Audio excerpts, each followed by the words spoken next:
E vamos começar entendendo por que o Ibovespa vem sofrendo tanto, não sobe de jeito nenhum. Isso aqui é por conta da fuga de capital estrangeiro do Brasil. Já são 25 bilhões aqui até o início de abril. Isso aqui é mais da metade do que eles haviam aportado ao longo de 2023 inteiro, tá? Então é muita coisa em pouco tempo. A fuga está forte. Isso tem motivos internos do Brasil, políticos e econômicos, mas tem também os motivos externos. O que está dominando neste exato momento agora é até mais mesmo os motivos externos, tá? Nós temos aqui uma grande expectativa de quando realmente vai cair a taxa de juros americana, e o que está acontecendo é a economia aqui muito aquecida ainda. O payroll, que era muito importante, ele veio aqui bem acima do esperado, a gente já vai ver.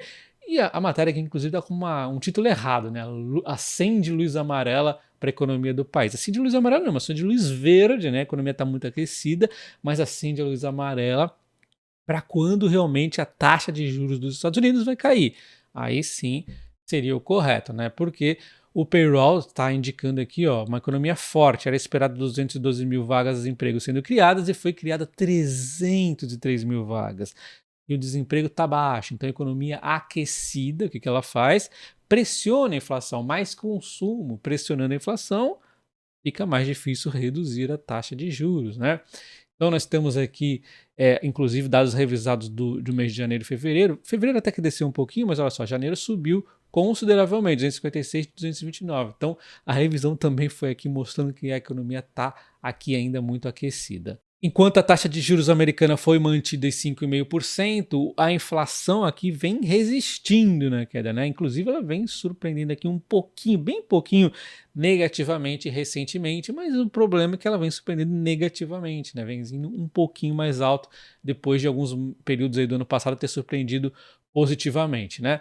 O fato é que nós teremos uma reunião aqui para decisão da taxa de juros dia 10/4, e se isso aqui vier surpresa negativa de novo, pode ter aqui uma sequência de mais quedas na Bolsa Brasileira, tá? O IPC é muito importante para indicar quando realmente a taxa de juros americana vai estar caindo, tá? E dia 1 de maio nós teremos a decisão da taxa de juros americana. 90,9% imaginava que a taxa de juros fosse se manter nesse patamar ontem, e hoje já passou para 95,1%, puxado aí, né, pelo payroll.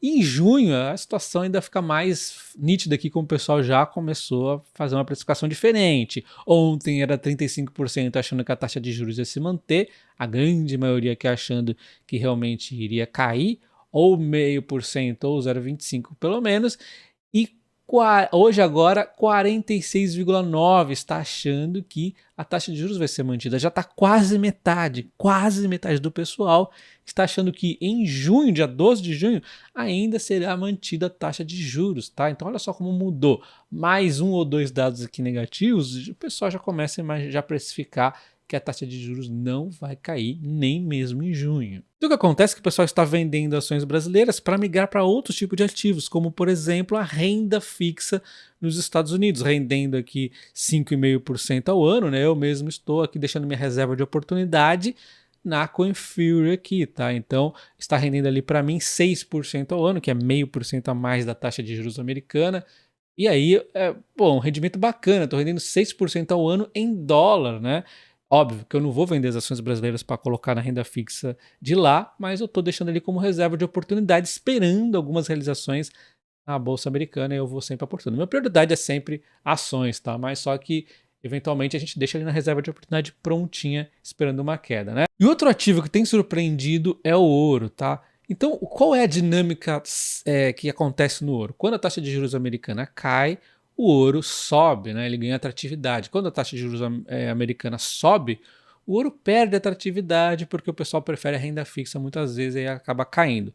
Só que tem acontecido com o ouro de um tempo para cá tem mudado um pouco. Eu vou dar agora é a questão da minha opinião, tá? A gente vê que o ouro ficou lateralizando por um tempo, aí ele sobe, aí ele uma queda bem suave, né? Meio que lateralizado até, e depois ele sobe. Então o ouro não tem caído, nem quando a taxa de juros americana cai, nem quando a taxa de juros americana sobe. O pessoal tem percebido, na minha visão, que as economias mundiais estão aqui não dando valor para o dinheiro. A inflação está virando uma nova realidade aqui do pessoal, e eles acabam fugindo muitas vezes aqui para o ouro. O ouro é uma fuga também de repente, o pessoal achar que tirou as ações do Brasil, por exemplo, ao invés de pôr nas ações americanas, que eles talvez achem que esteja esticado, com algum risco de queda, alguma coisa do tipo, eles colocam no ouro. O ouro é um ativo também bem na parte da segurança, tá? Outro ativo aqui também, né, que eu gosto e que também faz esse tipo de proteção similar é o Bitcoin, né? Aí cada um vai ter sua preferência. Um prefere o ouro porque é secular, aí não sei o quê. O outro prefere o Bitcoin, que enfim é mais disruptivo, tem o futuro e tudo mais. Mas são dois ativos aqui de reserva de valor, protegem aqui contra essa gastança aí do mundo afora. Enfim, tem principalmente a renda fixa americana, mas tem também o ouro, tem o Bitcoin e tem também o próprio S&P 500 aqui que o pessoal não tá largando mão. Você pega aqui o último, nesse ano atual, a bolsa americana vem subindo 9.000%. Então é aquilo que eu disse, né? A economia americana tá resistente, mesmo que eles venham um risco aqui de a taxa de juros americana não cair tão cedo, as empresas estão indo bem e é o que deveria mandar realmente, né, na economia. Então hoje a bolsa está até subindo aqui, mesmo com o payroll vindo acima do esperado. Isso aqui para mim é surpreendente. E no Brasil não está acontecendo isso. Tá? No Brasil a gente está sofrendo com os dados lá dos Estados Unidos. E outro que também é rival da renda variável brasileira é a renda fixa brasileira. Olha só, ela vem subindo aqui as taxas, tá? Nos últimos dias, a subida hoje também está acontecendo, né? A gente vê mais uma subida, enquanto os preços, obviamente, vão caindo, né? Fazendo a trajetória reversa. E aí, geralmente, quando a gente está vendo aqui essa queda aqui, acaba acompanhando também as ações caindo, né? O pessoal acaba preferindo, né? Muitas vezes, acabar migrando aqui para renda fixa. Eu só uso como reserva de oportunidade, eu nem uso pré-fixado, mas o pessoal aqui muitas vezes busca, inclusive, às vezes, fazer marcação de mercado, né? Então, antes da gente prosseguir, vamos ver o que nós já entendemos aqui, né? Nós não temos, a recessão está descartada praticamente, né? Isso aqui é um ponto base para ter tanto ânimo com as ações brasileiras nesse tempo todo, porque uma recessão seria quedas muito mais acentuadas e por um período mais longo, tá? O que nós temos hoje, então, descartado a recessão, é a questão da renda fixa americana ainda pesando, né? Por conta da própria gastança que eles fizeram, enfim, né? E aí, esse problema aqui, na minha visão, é um problema de curto prazo, ou seja, é oportunidade, mais dia, menos dia, a inflação vai ficar sob controle e vai cair a taxa de juros americana. Então isso aqui é bom, é bacana na minha visão para quem quer comprar aí ao som dos canhões, tá? Já os outros problemas aqui tem as bolsas rivais, né? Que aí vai ter muito a ver do que está acontecendo também no Brasil. Por que o cara vai portar no Brasil se tem lá, sei lá, um México, outro país lá? Então a gente tem que ver o que está acontecendo aqui, é o que a gente já vai ver daqui a pouco. E tem o próprio SP500 que o pessoal tá animado ali com o mercado, né? E como secundário aqui, né? O ouro, o BTC e tudo mais, é algo que também vem ganhando força aí de um tempo para cá, como eu acabei de mostrar para vocês, tá? Então, principal ponto até o momento é renda fixa americana, é pontual, acho que é até bacana essa enrolação aí, porque dá oportunidade pra gente. E o que está acontecendo no Brasil? O que está acontecendo no Brasil são coisas desse tipo aqui que eu acho muito triste, né? Perseguição do governo aqui na Vale, é uma empresa privada. A gente viu que todos os problemas aconteceram coincidentemente, né? Na época ali do Guido Mantega ser negado para assumir o CEO da Vale, né? Então, olha só, parou novamente aqui as operações da mina na Vale lá no Pará. Cara, esse problema que começou a acontecer bem na época que o Guido Mantega foi negado e estão persistindo, estão querendo levar para a justiça e tudo mais. É uma tristeza isso, né? Não para por aqui. Nós temos também outro problema que coincidentemente também aconteceu na época da questão do Guido Mantega, né? Quanta coincidência. A Vale aqui, né? Tendo o governo cobrando, né, uma concessão de 27,5 bilhões pela renovação antecipada pela estrada de ferro Carajás e Vitória a Minas. Isso aqui, o que aconteceu? A Vale ela tem aqui o compromisso de estar investindo uma porrada aqui, tá? 20 e tantos bilhões, quanto que é 24,7 bilhões, isso aqui foi renovado no governo Bolsonaro.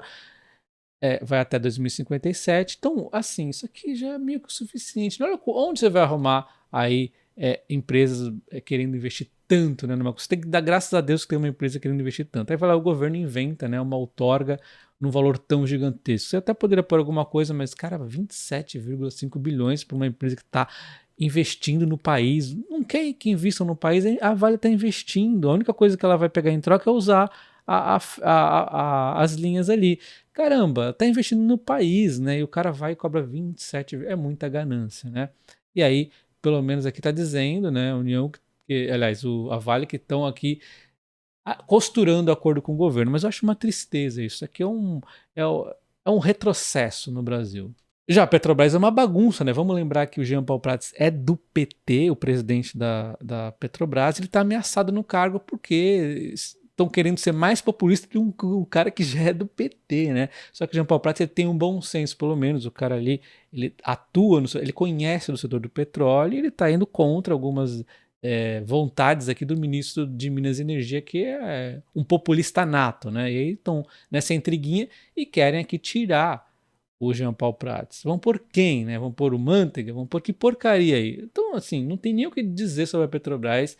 É inadmissível ficar querendo tirar um cara que já é do partido que você mesmo colocou, o cara é do PT, o cara entende do petróleo, deixa ele lá. Não, querem tirar ele para pôr um fantoche, né? O que eles querem é um fantoche ali do Lula para fazer as palhaçadinhas. E tem a questão dos dividendos e tudo mais aí enroscado, né? Enfim. Bom, então eu poderia continuar a falar de empresas, né? Mas eu acho que a Vale e a Petrobras são belos de exemplos. São duas empresas gigantescas, uma estatal, uma privada. Ela serve aqui para você já entender o que está acontecendo no Brasil e não é coisa boa, né? Ninguém gosta disso, de ter aí empresas com interferência no governo, né? Enfim, prosseguindo aqui para a parte econômica, tá? Aí a situação também não é bonita. O Goldman Sachs, ele acabou de falar aqui sobre a política fiscal do Brasil depois da expansão do déficit, né? E aí eles apontam riscos para a credibilidade do governo em atingir as metas, incluindo o objetivo de zerar o déficit primário em 2024. Mas de vez de vocês ouvirem eu falando a mesma coisa, hoje eu vou colocar aqui o Goldman Sachs com o poder da palavra, porque é a mesma coisa que eu digo, né? Então olha só, eles classificam a política fiscal do governo como claramente expansionista e dizem que a âncora fiscal é fraca e duvidosa, representada aí pelo arcabouço fiscal, né? E contribui para manter as expectativas acima da inflação de 3%, que é a meta, né? Inclusive eles foram até um pouco mais rígidos do que eu. E aí tem outra parte, que é a parte que eu falo infinitas vezes. Nessa parte aqui, eu já tô até... parece uma matraca repetindo a mesma coisa. O quanto é ruim, né? A relutância do governo em controlar as despesas públicas. Relutância em controlar as despesas públicas, as malditas despesas públicas. O governo não quer controlar aquilo, ele quer gastar, né? A gastança, né? É ministério infinito, gasta em viagem, gasta aqui em companheirada nas empresas, isso é gastança o negócio. Reduzir nunca, nunca, nunca, né? Isso aqui, obviamente, prejudica severamente a credibilidade do presidente Luiz Inácio Lula da Silva em atingir as metas fiscais com o objetivo, né, de zerar o déficit primário em 2024. Tá? Então, cara, aqui em azul é exatamente o que eu digo, em vermelho é exatamente o que eu digo, só que eu ainda sou um pouquinho mais bonzinho com o arcabouço do que eles foram. Tá? Então, assim, não tem novidade aqui, né? A mesma coisa de sempre, as mesmas palhaçadas de sempre. O governo está caminhando cada vez mais para levar o Brasil para um lugar que a gente não quer. Dados do Banco Central divulgados nessa sexta indicam que o déficit do setor público consolidado atingiu 48,9 bilhões em fevereiro, acima dos 26,5 do mesmo mês do ano passado. Olha só, o negócio só piora. E olha só que curioso, o rombo está concentrado nas contas do governo central, Tesouro Nacional, Previdência Social e Banco Central, que registrou um déficit de 57,8 bilhões no mês. Por outro lado, os estados e os municípios tiveram superávit de 8,6 bilhões. As empresas estatais atingiram um resultado positivo de 0,5 bilhão. Então, os estados estão fazendo, pelo menos na média, né? Porque com certeza tem uns estados aí socialistas que dão na merda também, mas em média geral eles estão indo positivo, enquanto o governo aqui com essas ideias de porcaria expansionista dilmáticas aí acaba acontecendo isso, né? Outras instituições compartilham da mesma ideia, como o exemplo o Itaú. Os relatórios são similares, tá? Eles avaliam que os riscos fiscais continuam elevados, apesar da arrecadação de impostos ter surpreendido. Não surpreendeu não, então acho que você não está vendo aí os impostos sendo criados não, tá? E aliás, existe aqui um limite para esses impostos trazer resultado, tá? Daqui a pouco isso aqui começa a não trazer tanto efeito. E aí você, socialistinha que não sabe o que é curva de Laffer, existe um limite aqui para aumentar impostos e aumentar a arrecadação, porque o imposto acaba afetando a receita. Então, existe até um ponto de equilíbrio ali que será o melhor dos mundos, né, para o cobrador de imposto, o governo, mas o fato é que se ele for pressionando muito, vai acontecer a receita ir diminuindo. E várias frentes aqui, isso aqui não é única, tá? Várias frentes já estão pressionadas no Brasil com impostos muito grandes. Voltando aqui para a opinião do Itaú, eles veem como a baixa disposição do governo em contingenciar as despesas como um dos fatores de risco. É óbvio que é, né? Uma mudança precoce na meta do resultado primário ou dos principais parâmetros do arcabouço traria um dano de credibilidade à estratégia do governo e implicaria em um ajuste ainda mais dependente do aumento de receitas. Mas o que, na minha opinião, ia acabar gerando é mais impostos aí, que o governo adora um impostinho novo. Aliás, né, hoje os juros da dívida do rombo fiscal voltam a ultrapassar R$ 1 trilhão, né? A última vez que aconteceu isso foi na época da pandemia, né? Então o Ibovespa segue barata, né? A bolsa segue barata, porém travada por conta de questões do exterior, ali a renda fixa valendo muito, mas não é só desculpa isso, porque se o cenário brasileiro tivesse bom, não iriam vender aqui, tanto que os Estados Unidos está subindo a bolsa deles e a nossa vem caindo aqui, tá? Então a nossa bolsa brasileira está travada majoritariamente por conta de questões internas também. As questões externas, em breve a taxa de juros americana deve cair, isso aqui pode ajudar bastante a gente. Porém, de qualquer forma, eu acho que a gente está muito barato, então eu venho comprando ações, vocês costumam ver aí, né? Então, além das ações perenes, nós temos também as empresas com diversificação geográfica, como Klabin, Vale, né? Tem para todos os gostos aí. E também ações que podem até ter um certo risco nela, mas elas estão, às vezes, exageradamente descontadas, tá? Então, é isso aí, tá? Eu sigo comprando porque a bolsa está barata e também tem como a gente se diversificar aqui dentro. Mas o fato é que poderíamos ter um futuro muito melhor se o governo tivesse bom senso. Um abraço e até o próximo vídeo. Valeu!